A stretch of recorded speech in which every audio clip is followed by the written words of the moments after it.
點啊？揾唔揾到啊？我揾唔到啊！我無論任何佢去過嘅地方，未去過也好，我全世界都揾唔到。我都打咗俾佢啲同學啊，冇一齊啊，佢哋。點會咁嘅啫？少玲去咗社區中心揾佢都冇人。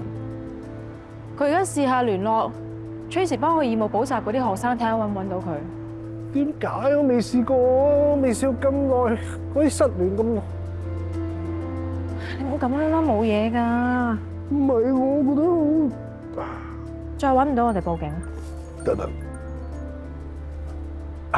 喂，係急症室。Madam，我哋邱天樹嘅父母，我哋可唔可以入去？醫生。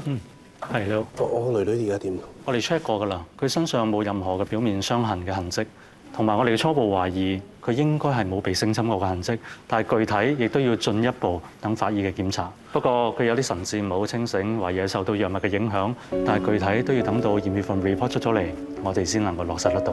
咁我想問下你哋喺邊度揾到邱天樹㗎？我哋喺觀塘街頭揾到佢嘅，揾到佢嘅時候成身都係血。至於發生咩事，要等佢醒翻先知。麻煩其中一位同我去做個初步嘅記錄喎。哦，OK。